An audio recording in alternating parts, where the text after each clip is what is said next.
Maya stood in front of her wardrobe, staring at the same two dresses she always wore to work events. The black one that said, "I'm professional," and the red one that said, "I'm trying too hard." She chose the black one, obviously. Her company's Christmas party was that night, and the social anxiety was already buzzing under her skin like static electricity. Small talk was her personal nightmare. Networking? Hard pass. Group conversations? She'd rather swim with sharks. By the time she arrived at the venue, an office conference room that had been aggressively transformed into a winter wonderland, she already felt her shoulders creeping up to her ears. The moment she spotted the buffet table, she exhaled. Safe zone, she thought. Neutral territory, my fortress of solitude. She made a beeline for the food. When Karen from accounting waved her over, Maya pretended she didn't see. When her team lead asked, "Having fun?" she shoved a mini quiche in her mouth like a human silencer. Every time someone looked like they might start chatting, she grabbed something, anything from a tray. Chicken skewer? Yes, please. Keep my hands busy. Sausage rolls? Absolutely. Give me a reason to nod instead of talk.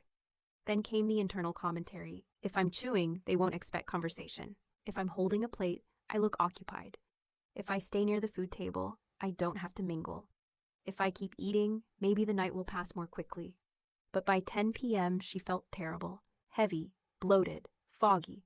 Her social anxiety was still there, and now she was wearing a food baby, like a weighted vest.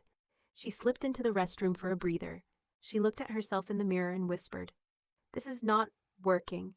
It wasn't the food, it was the escape. Food was easier than eye contact, easier than small talk, easier than feeling awkward. But it also left her feeling worse. So she tried something new. She walked back into the room, took a deep breath, and picked the safest looking person to talk to. She asked a simple question. "So, do you have any plans for the holidays?" To her shock, the woman lit up and talked for 5 minutes straight.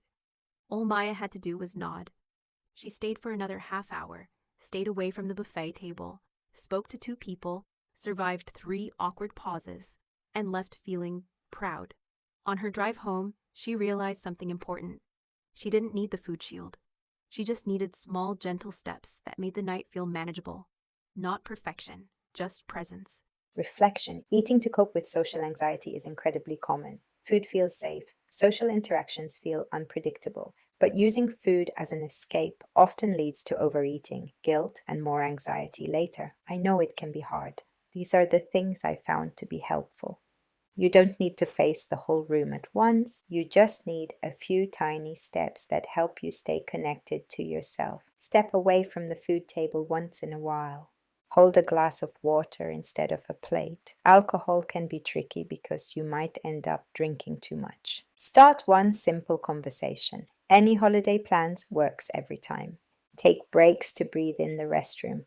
Let good enough be good enough. Courage doesn't look like working the room. Sometimes courage looks like talking to one friendly person and leaving before you're overwhelmed. Small steps, gentle boundaries, and self-kindness always. If you like this video, please like, share, and subscribe for more videos.